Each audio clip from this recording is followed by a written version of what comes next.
2부 대한교육, 대한학교, 돌아보고 둘러보기, 내다보기 주제로 우리 합천평화고등학교 교장선생님이신 정일환 선생님이 발제를 먼저 좀 해주시겠습니다. 네, 반갑습니다.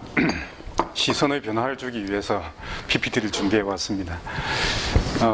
대한교육, 대한학교 돌아보고 내다보기로 했는데 아주 소략하게 한 10분 정도로 해서 제 나름대로 정리를 해서 이렇게 말씀드리겠습니다.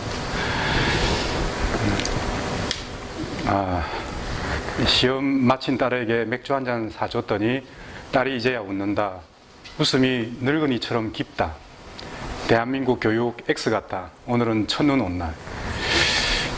김땡중이라는 분은 저하고 이제 페이스북 친구인데요. 이분이 이제 딸내미 이제 수능 마치고, 그러니까 올해가 아니죠. 아마 재작년인가 그럴 겁니다. 2018년. 그때에 이제 시험이 이제 일주일 또 연기되고 하고 그래서 수험생인 딸이 굉장히 힘들었던 모양입니다. 그래서 그 웃음이 늙은이처럼 깊다 하는 저 문장이 가슴을 칩니다. 그래서 이 양반은 이분도 고등학교 교사이거든요. 그런데도 대한민국 교육 X 같다. X는 상상에 맡깁니다. 욕한 것 같죠. 이런 글을 갖다가 이렇게 보고 우리나라 교육이라는 것이 과연 우리 학생들에게 무엇인가 그런 생각을 갖다 한번 해본 적이 있습니다. 이해 두 가지 사건이 큰 사건 두 가지가 일어납니다. 포항 지진으로 인해서 수학 능력 시험이 일주일간 연기됐죠. 그때 이제 문재인 대통령께서 아주 그냥 용기 있는 결단을 내렸다고 이렇게 많은 사람들이 평가하기도 했는데 이때 이제 수험생들이 당했을 고통은 일주일간 정말 얼마나 컸을까 그런 생각을 했고 지진에도 불구하고 수능 시험은 여전히 간다. 그리고 올해 코로나가 있어가지고 매우 힘든 상황인데도 고3은 수능을 치기 위해서 가야 된다.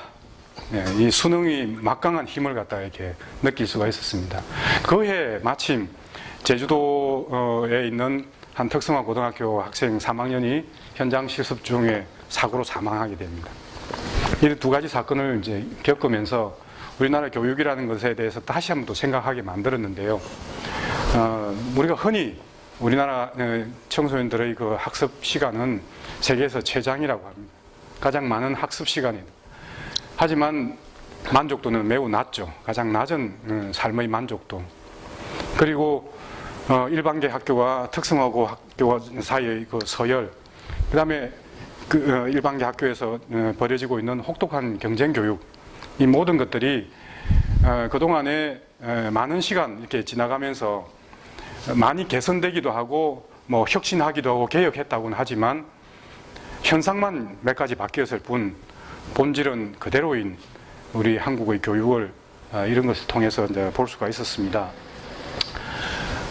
이 지점에서 대한교육은 질문을 갖다 던졌습니다. 완강한 입시 위주 경쟁 교육에 대해서 시험 성적 위주의 서열 교육에 대하여 배제와 소외의 교육, 그리고 수동성과 획일성 교육, 소수를 위해서 다수를 희생시키는 교육, 삶과 환경을 도외시하는 교육에 대해서 질문을 던진 것이죠. 이게 과연 이런 교육이 지속 가능한 것인가? 이런 데 대한 질문으로 대한교육이 탄생되었다고 봅니다. 그래서 대한교육은 그런 기존의 교육, 주류의 교육과 다른 길을 가겠다. 그래서 공동체 교육과 협동 교육을 하겠다. 경쟁 교육과 한 줄로 줄 세우는 그런 교육이 아니라 함께 가는 공동체 교육을 하겠다.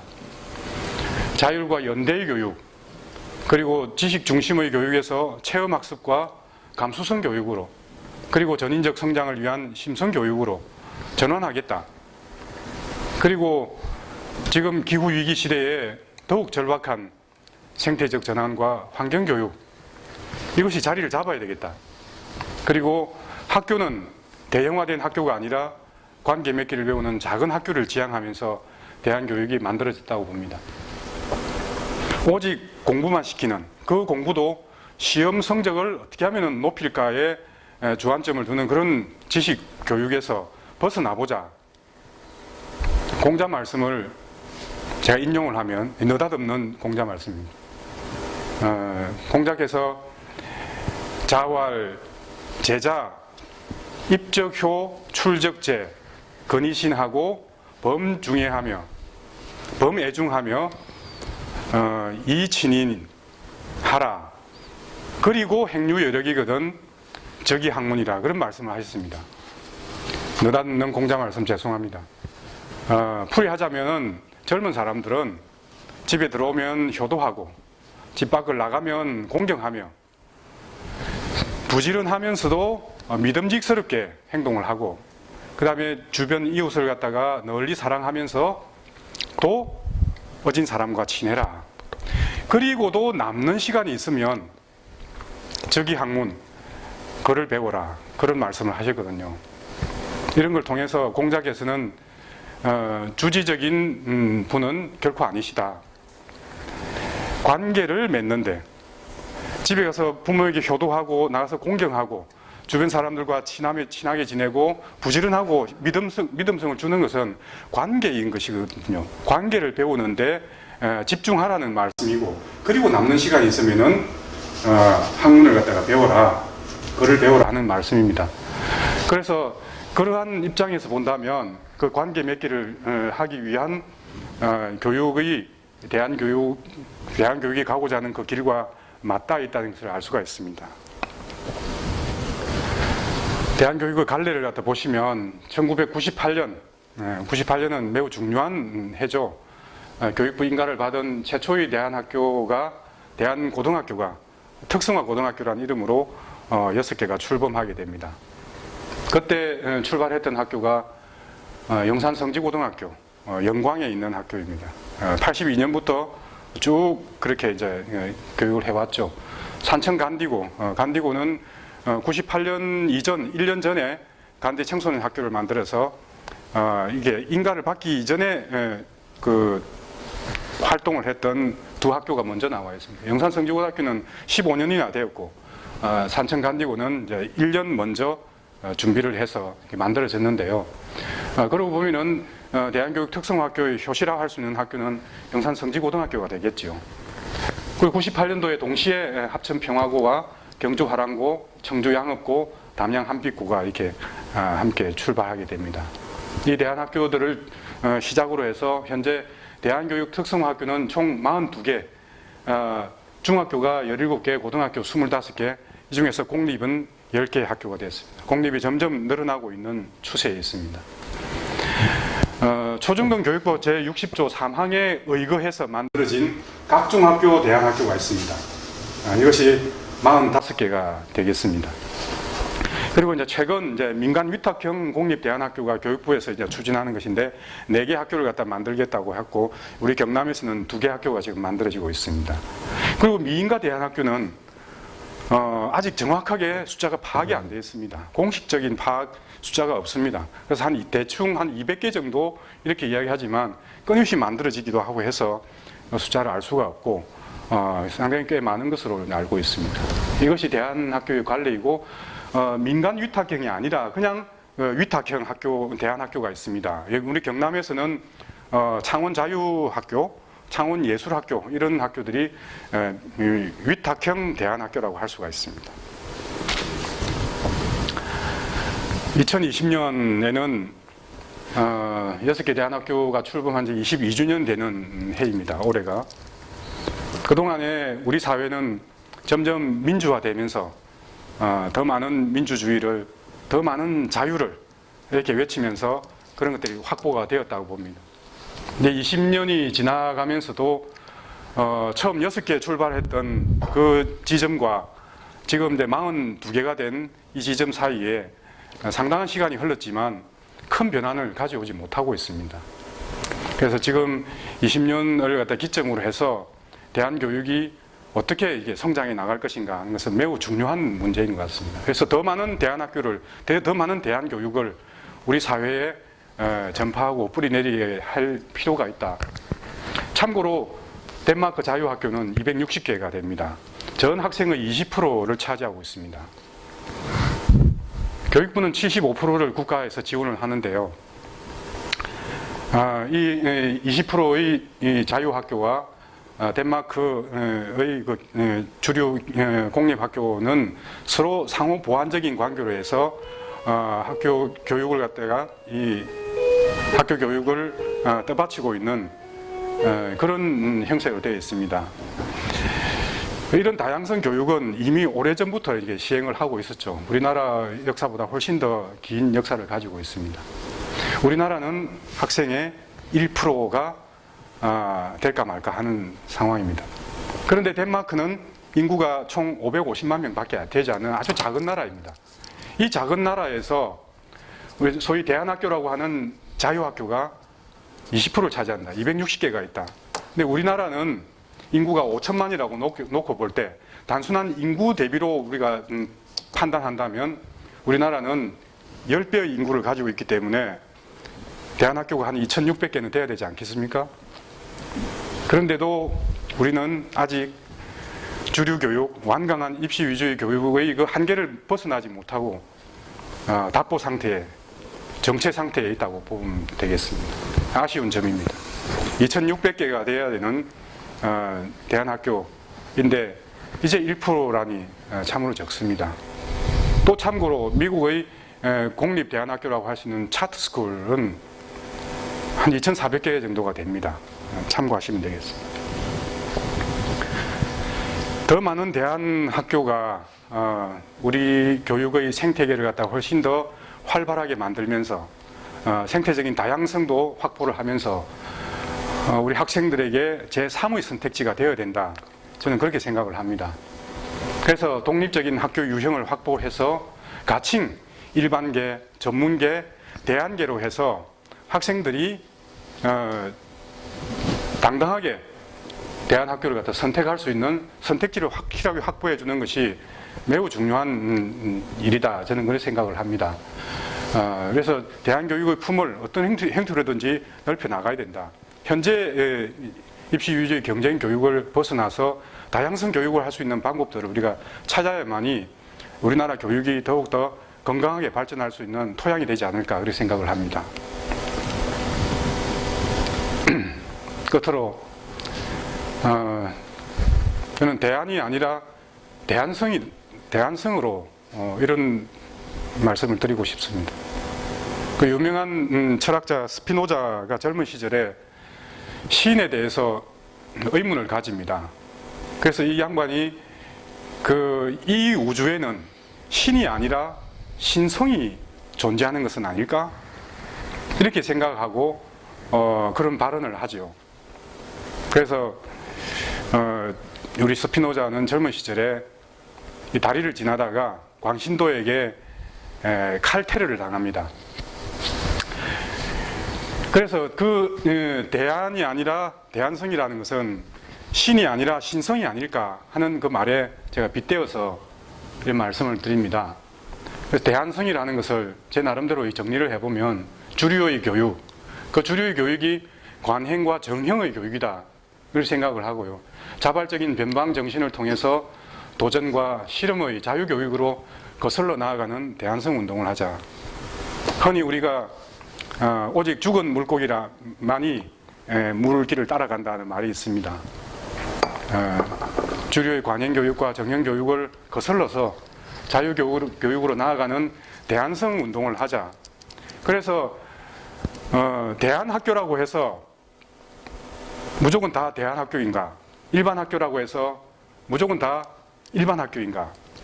그 속에서 대안성이 있느냐 없느냐를 따져서 대안학교이냐 또는 대안교육을 하느냐 우리가 이것을 판단할 수 있게끔 하자는 것입니다.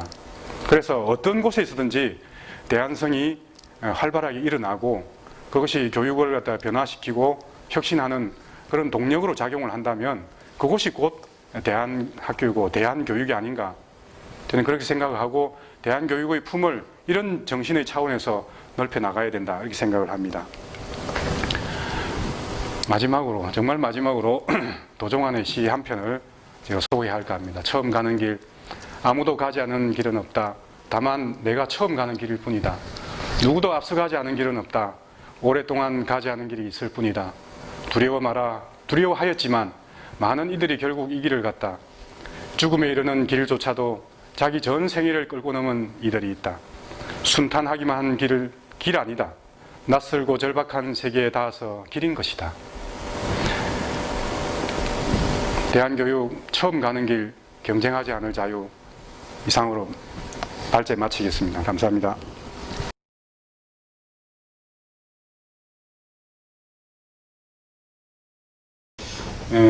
그동안 저희들뿐만이 아니고 경남에 있는 대안학교들이 대체적으로 다 해외 이동학습을 갑니다. 주로 2학년에 이제 가고요. 주로 가는 곳은 동남아를 많이 선택을 해서 가는데, 저는 티베트도 가기도 했습니다만 너무 멀고 지진이 일어나면서 이제 바꿨는데, 최근에는 대개 이제 라오스 쪽을 많이 갔습니다.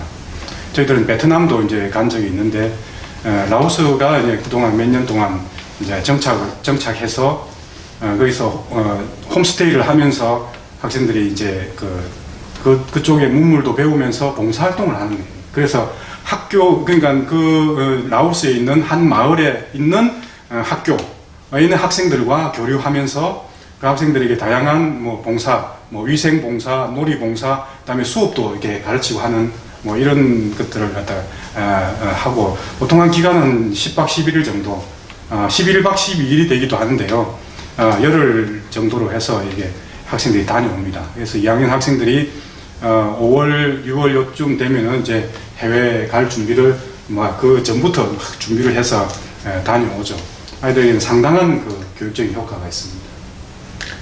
근데 아까 발제하시면서 교육 내용에서 다양한 교육적 가치관을 대안학교에서는 모두 다 교육을 한다고 말씀을 하셨지만은, 예를 들어서 공동체 교육이나 인성교육, 그 다음에 감수성 교육이나 인문학적 소양 교육, 이런 건 조금 갈래가 좀 다르잖아요. 모두 하나같이.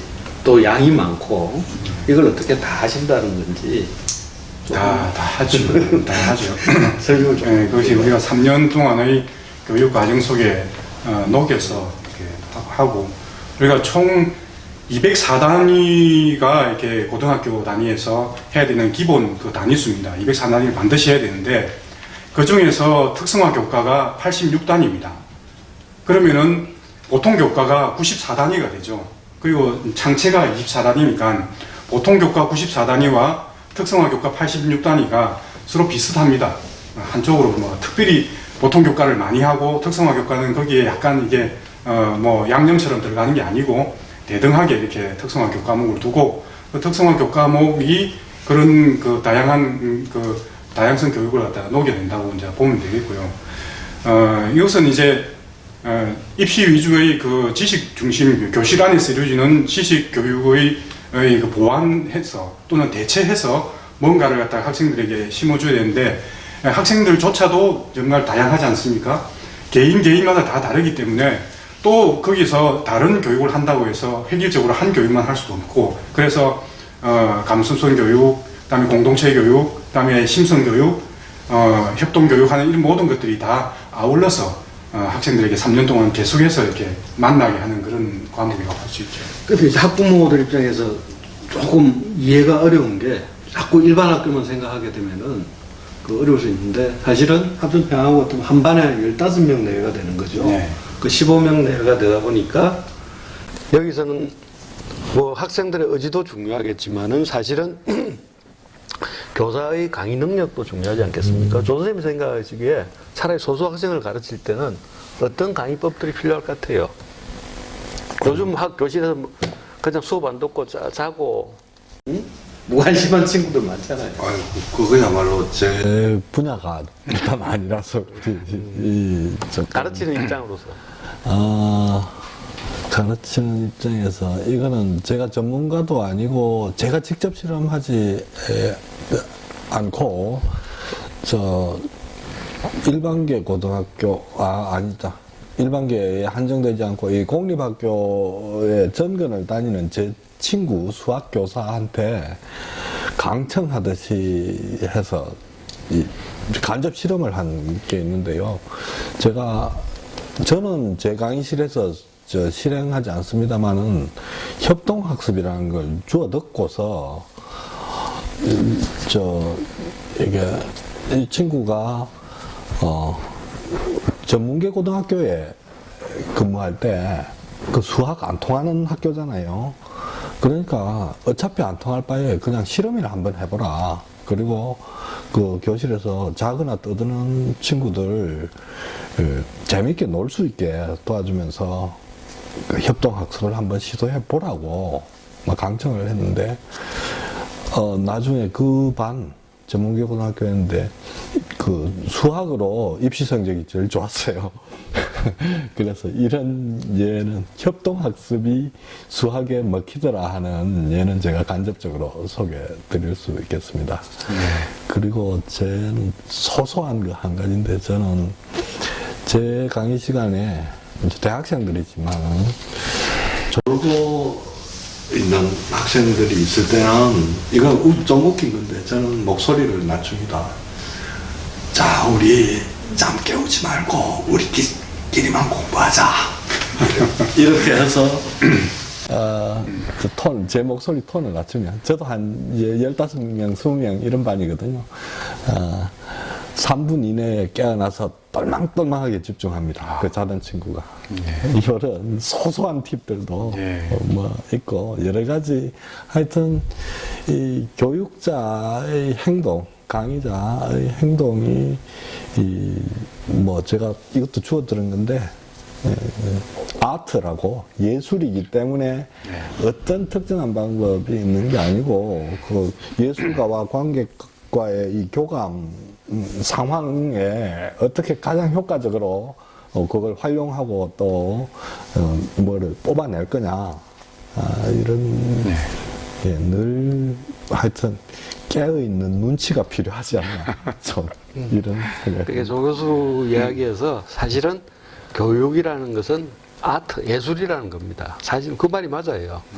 누가 누구를 가르쳐서 감정적으로 감동을 불러일으키고 행동까지 바꾸게 하는 것은 엄청나게 어려운 일입니다. 그런 아트가 교육이라는 장에서는 이루어지는데, 제가 뭐 조 교수 전공이 아닌데도 물었던 이유는, 어쩌면은 일반 학교에서는 수업 진도라든지 그날 해야 될 내용에 그 강제에 묶여서 이런 강의, 소소한 강의조차도 강의를 못 해봅니다. 할 수가 없는 상황인데, 어쩌면은 대한학교에서는 이런 실험을 많이 할 수 있는 공간이다.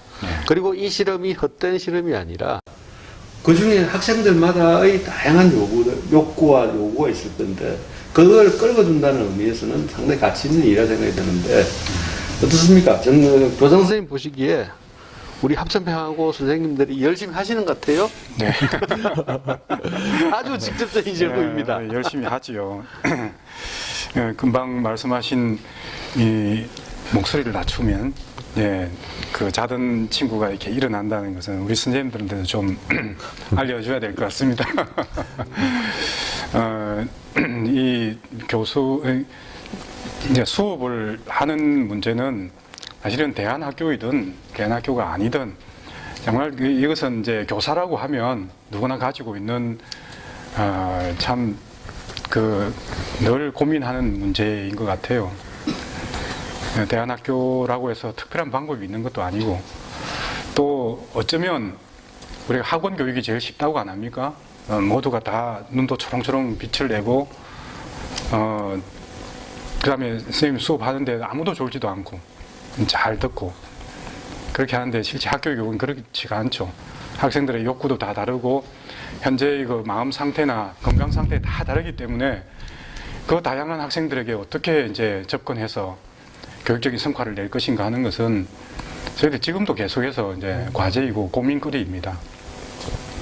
그래서 그동안에 저희들이 다양한 정말 실험들을 많이 해왔습니다.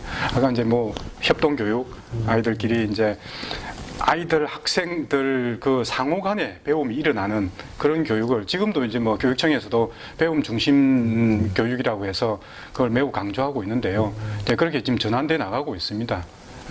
교사의 그 일방적인 그 수업 진행, 그래서 일제식으로 이제 판서를 하면서 하는 이런 수업을 지향하고 학생들 사이에서 배움이 일어나게 하고, 그래서 배움의 공동체라고 해서 저희들도 도입해서 한 5년 그것을 또 이제 학교 현장에 녹여내기도 하고요. 다양한 실험들을 많이 했습니다. 말씀하신 것처럼 일반 학교에서는 이게 하지 못하는 소수의 학생들, 작은 학교에서 다양한 도전과 실험을 할 수 있는 여백은 훨씬 더 이제 넓다고 봅니다. 이제 그걸 어떻게 이제 활용하느냐의 문제가 있긴 한데 그런 여건들은 이렇게 대한학교에서 훨씬 더 많이 이제 잘 조성할 수가 있다고 보고요.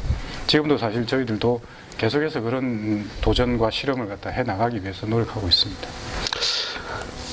근데 이제 문제는 학교라는 공간에서 이제 대한학교에 온, 합천평화고에 온 학생들을 놓고 봤을 때 사실은 그 학부모나 선생님들 입장에 좀 억울한 게 이런 대한학교에는 문제 학생이나 사회 부적응 학생이 오는 거 아니냐는 시선이 존재는 하거든요. 네. 선생님 생각은 어떻습니까? 그런 시선을 가지는 것이 사실 오해가 아니고 그렇게 했던 적이 있었죠. 98년도에 아까 6개 학교가 이렇게 출발했다는 이야기를 했는데 6개 학교의 대부분이 담양에 있는 한빛고등학교는 이 거창고등학교형을 좀 이렇게 많이 따왔죠. 그래서 뭐 인문계 학교이긴 하지만 체험학습이 좀 들어가 있는 뭐 그 정도였고 나머지 5개 학교는 다 그런 목적으로 만든 학교였습니다.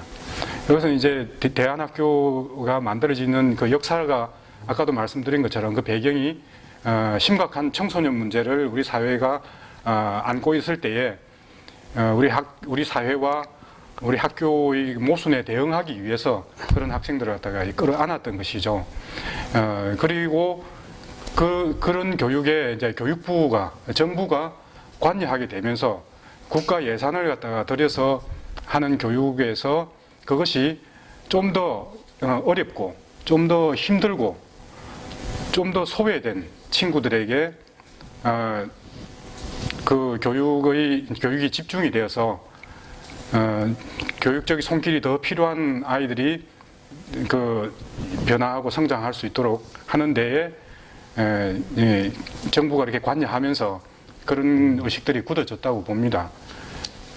물론 그때 당시에는 그런 시대적인 요청에 따라서 대한학교가 힘들고 어려운 아이들을 끌어안았고 했지만 교육의 다양성의 측면에서 보면 또 그런 것에 한계가 있었죠. 그래서 이제 대체적으로 이제 학교가 이렇게 출발하고 난 이 10주년을 지나가면서 학교들은 차츰 이렇게 변화해 나가기 시작했고 대한교육이 가지고 있던 어떤 가치 실현을 하는 가치 실현의 대한교육으로 이제 다양화되고 분화되면서 그런 요소들을 갖다 많이 이제 극복을 해 나갔다고 봅니다. 근데 이제 전부터 처음 출발할 때부터 이제 그런 요소들이 있었기 때문에 아직도 대한학교들은 이제 그렇다고 인식하는 경우도 많고요.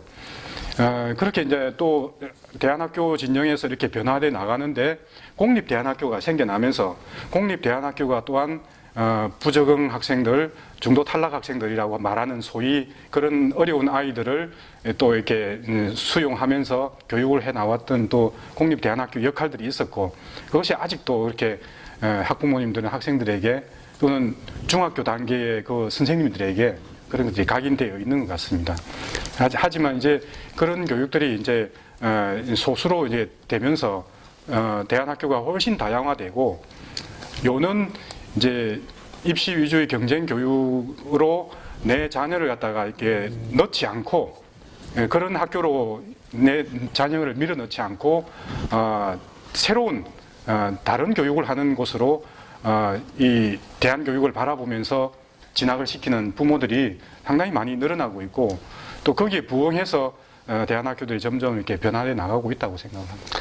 근데 역시 교장 선생님이 답변하시는 거하고 그 질문에 대해서는 학부모가 답하는 게 좀 다를 것 같아요. 그런데 우리 솔직히 이야기해서 우리 조 교수님도 자제분들 대한학교에 보내신 분이거든요. 예. 그래서 자신의 자식이 정말 문제 학생인지 아니면 사회부적응 학생인지 그렇게 이야기할 수 있는 건지 예. 한번 말씀을 해주세요. 그 부분은 제가 전문가 아니고 학부모로서 드리고 싶은 말씀이 있습니다.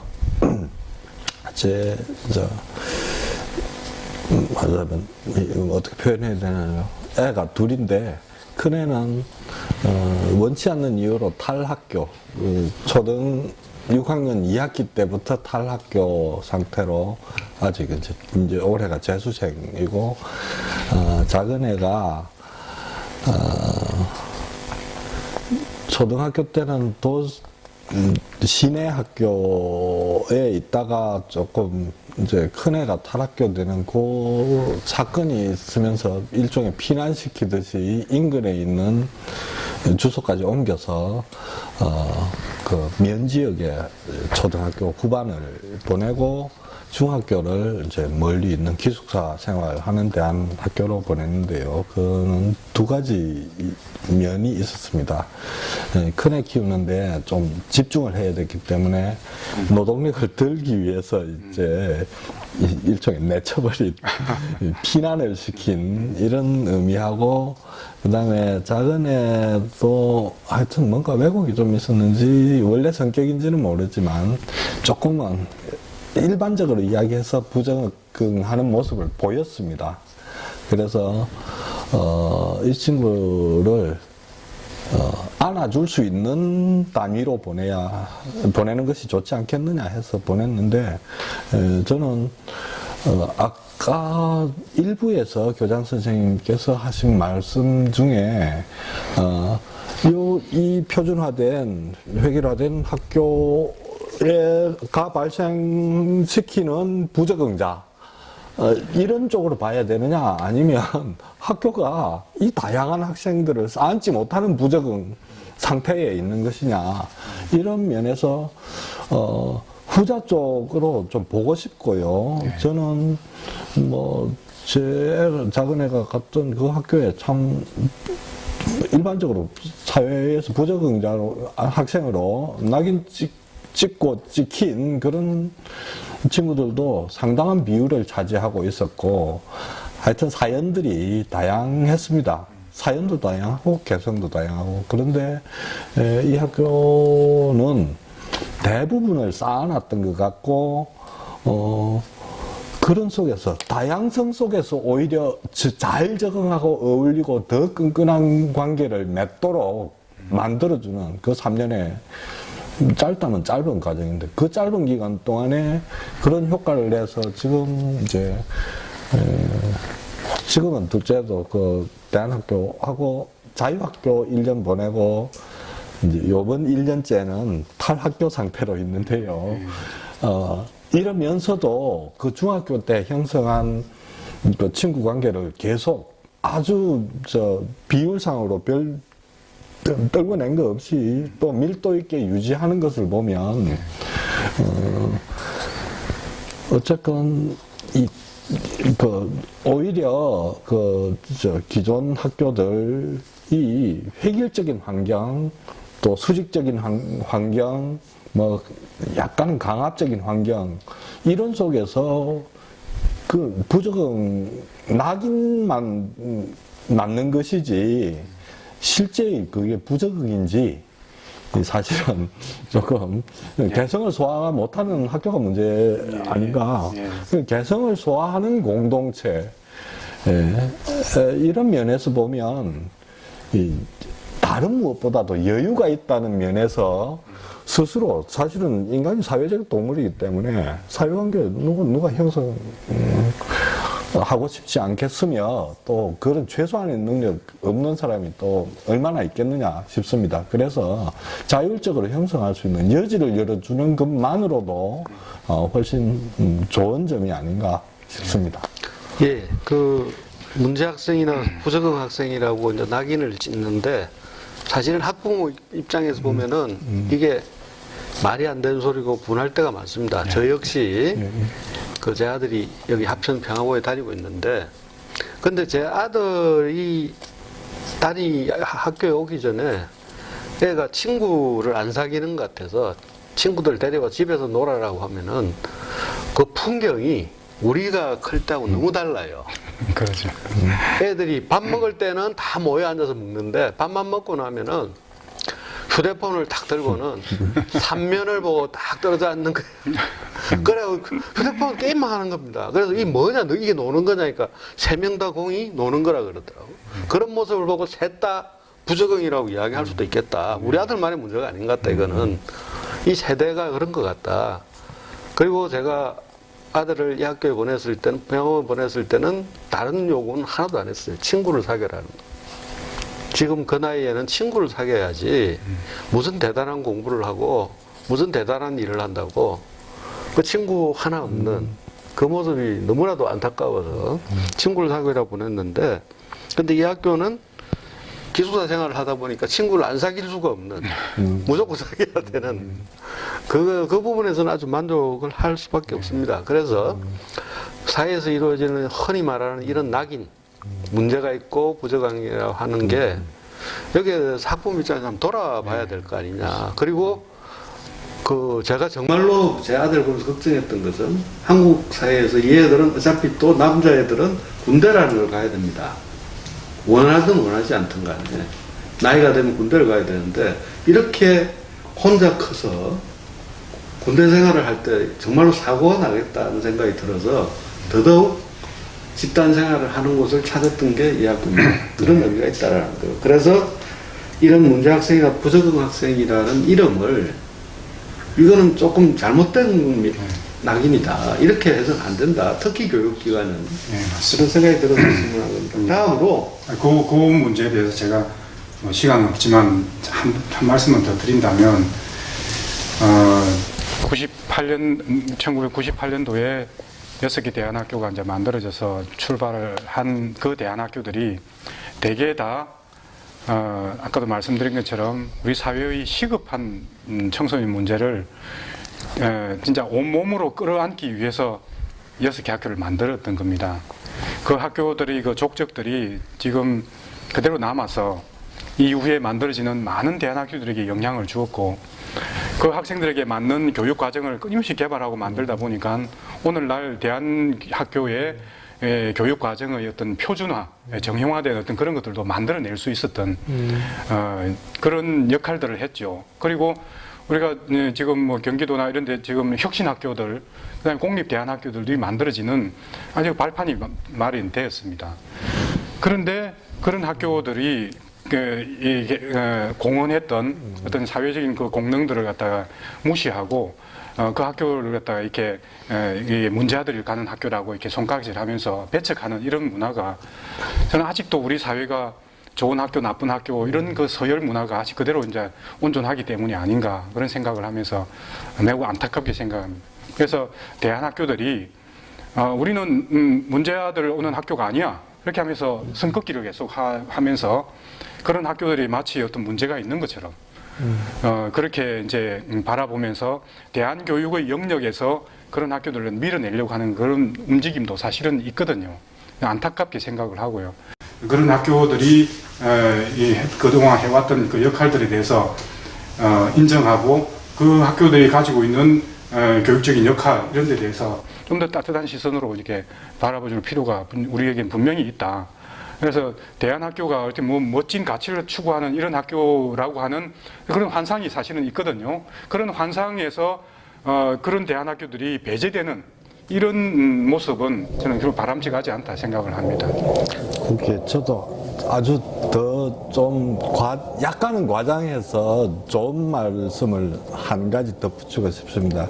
이 문제아들이 모이는 데라고 하더라도 표현을 이렇게 해 보겠습니다.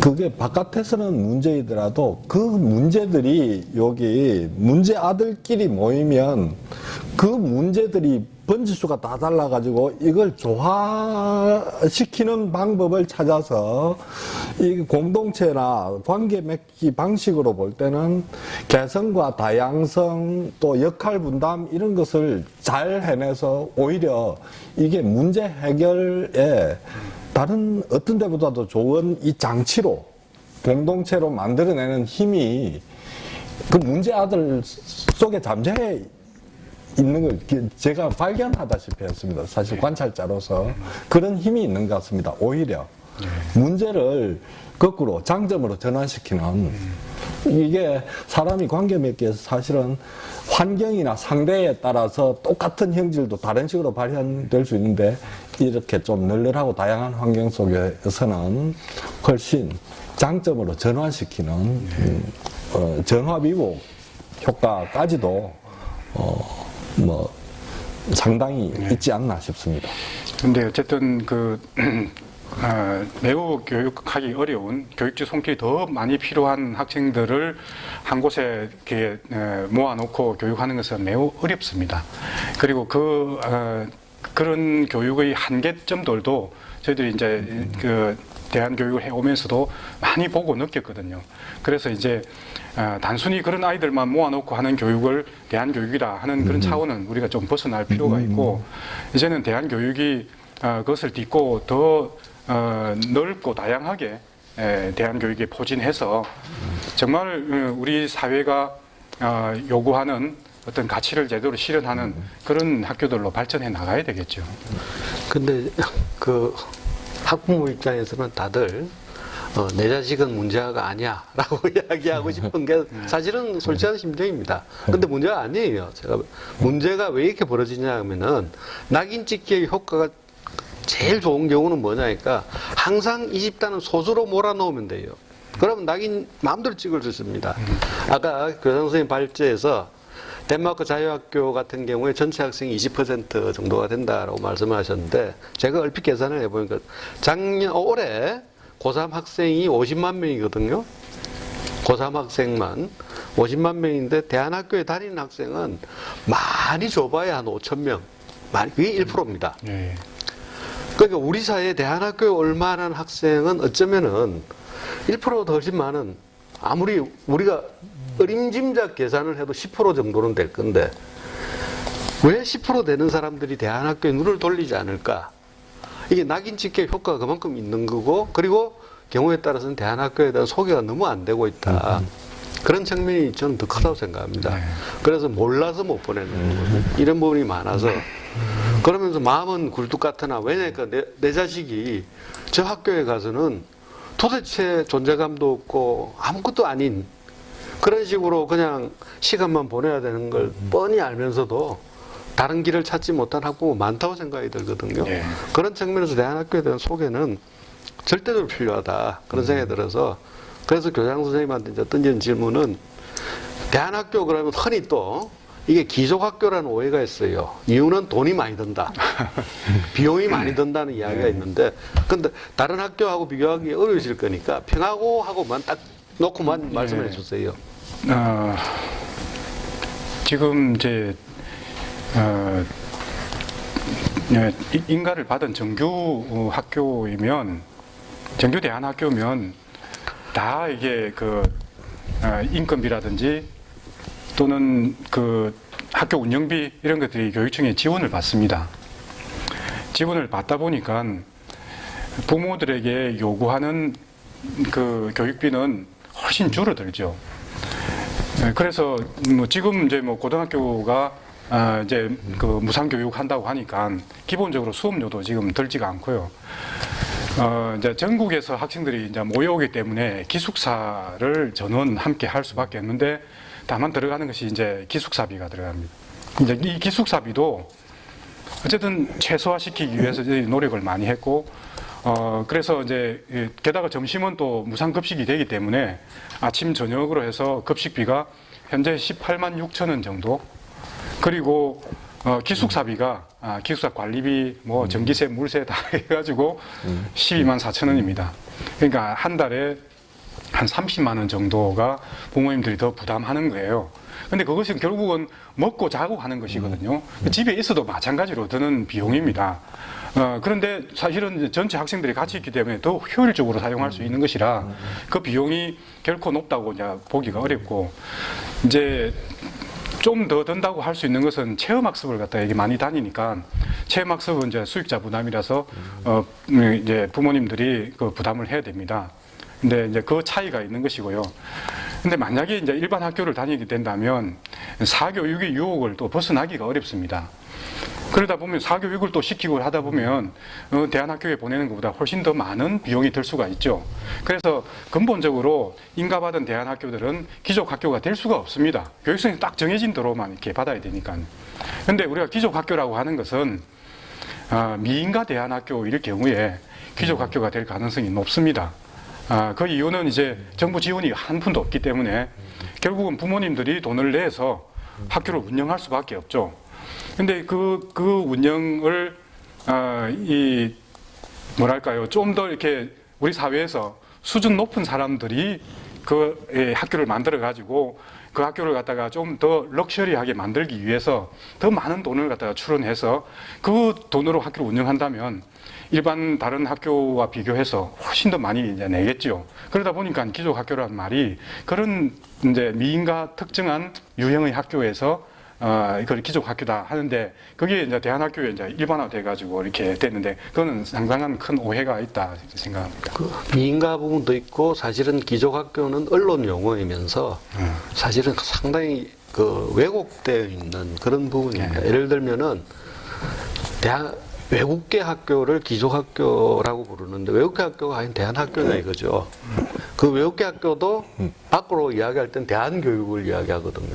한국의 제도권 교육이 아니다. 우리는 그 이야기를 하다 보니까 그들도 사실 대안교육이라는 용어를 쓰고 있고 그러면서 빚어진 이건 그런 부분의 오해니까 평화고등학교 같은 경우에는 그거하고는 전혀 관계없다는 말씀입니다. 기족학교 전혀 관계없다는 말씀이십니다. 예, 가까운 뭐 산천 간디학교 뭐 다 마찬가지로 기족학교일 수가 없습니다. 될 수가 없는 구조입니다. 예. 그런데 그 학교 운영을 해보시면은 그 평화고등학교 같은 경우에 사실은 이 교육은 항상 3주체가 만나는 곳이잖아요. 교사, 학생, 학부모. 이 3주체의 뭐라 그럴까 조화로움, 이 협조적 관계를 구축하는데 어려움이 많을 것 같은데 어떻습니까? 어려움이라기보다는 이제 대안학교는 당연히 부모님들이 참여가 저는 활발해야 된다고 보고요. 그게 이제 모든 대안학교들이 다 추구하는 바입니다. 이제 일반 학교처럼 그냥 뭐 행사나 또는 뭐 이렇게 그런데 이렇게 동원되는 좀 덜러리 같은 그 학부모의 역할이 아니고 교육의 이제 3주체로서 교사, 학생, 학부모가 대등하게 만나가지고 학교에 일어나는 전반적인 것을 함께 논의할 수도 있고, 그 다음에 같이 협력할 수도 있고요. 이런 것들을 저는 대안학교라면 추구해야 된다고 보고, 그래서 부모님들의 이게 위상이나 이런 것들이 당연히 높아져야 된다고 봅니다. 그렇게 해서 사실은 이 부모님들이 역할이라는 것이 매우 소중하다, 저는 그런 생각을 합니다. 근데 이제 우리 교장 선생님은 말 그대로 이제 모범 답안을 말씀하셨거든요. 학부모들이 참여가 높아야 되는 거 아니냐. 우리 학부모 입장에서는 저 선생님 경험해 보니까 어때요? 정말 참여를 많이 한 것 같아요? 저는 뭐 상당히 참여했고 학교하고 관계보다도 저는 인상적이었던 거는 학부모들끼리 지금 친구가 돼서 뭐 하여튼 예 우리 말하자면 자녀들은 정식 학교에 다닌 거고 우리는 이브리그 학교에 다닌 것처럼 우리끼리 동창을 만들어 버린 정도로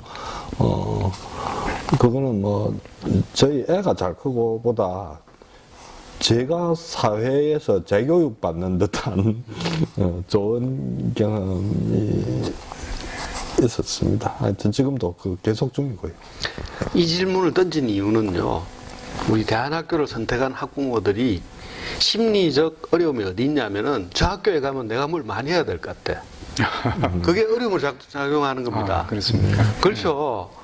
그러니까 왜냐 그 맞는 말을 하는데 학교에서 맞는 말을 하는데 뭐 먹고 살기 바쁜데 그러면 그것까지 어떻게 하냐 이렇게 하는데 학부모 경험을 하신 분 입장에서는 막상 해보니까 오히려 내한테 도움이 되더라 말씀을 하시는 거예요. 네. 이거는 그래서 만약 그거는 제가 일반화하기는 좀 곤란한 부분입니다. 저는 그냥 학교에서 좀 주문하는 것도 제 싫으면 그냥 안 해버린 부분이 있고 학부모 회장을 맡는다든지 좀 더 학교 가까이서 사시는 학부모님들은 사실은 참여하면서 갈등도 겪어가면서 상당히 시간, 공, 마음 많이 쓰는 걸 봤습니다. 그래서 그런 부담을 지시는 경우도 분명히 있었던 것 같습니다. 그래서 일반화하기는. 아니, 일반화가 아니라, 그건 조선생만 학교에 보내서 그 부모들끼리 유대라는 걸 발견했다라는 게 조선생만의 의견이 아니고, 그거는 맞습니다. 그 아주 근데- 다수의 의견이 그래요. 예.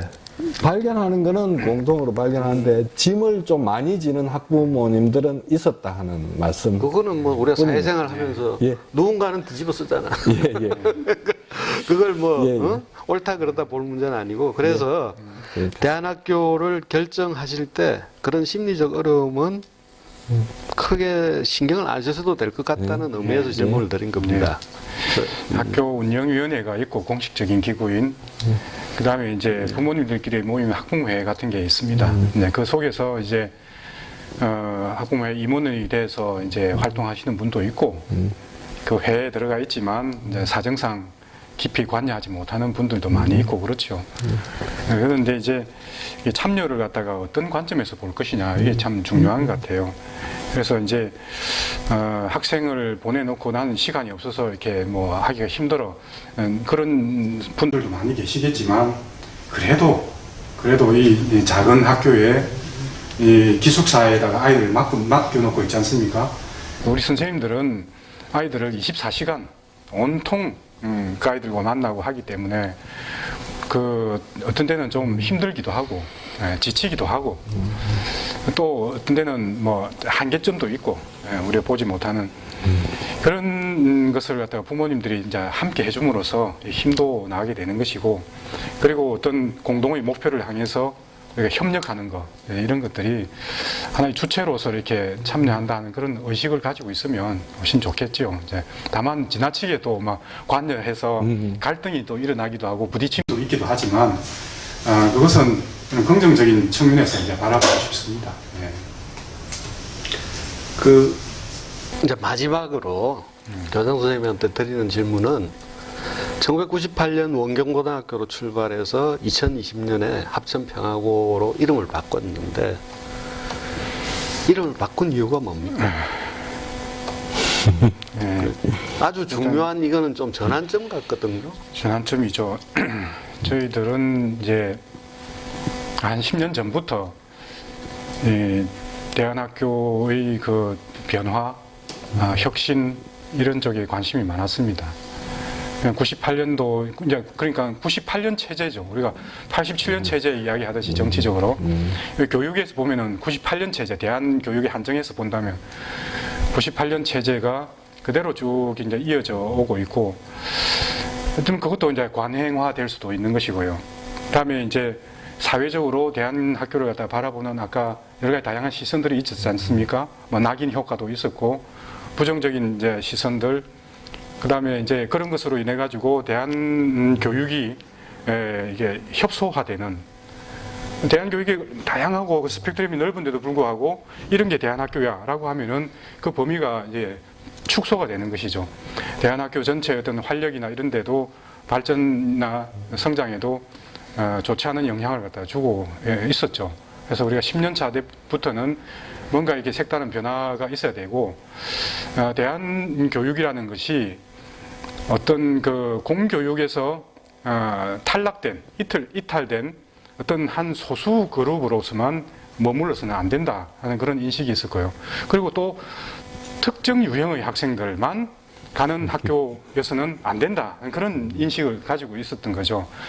그래서 20주년을 맞이하면서 본격적으로 저희들이 이제 학교의 변화와 혁신을 갖다가 이제 추구하는 과정에서 이 특정 유형의 학생들만 오는 대안학교가 아닌 누구에게나 열려있는 보편적 대안교육을 하자, 그런 차원에서 학교 이름을 바꾸었고요. 그렇게 하는 그 많은 혁신 과제들 중에 하나로서 하나의 동력으로서 학교 이름을 갖다 바꾼 것입니다.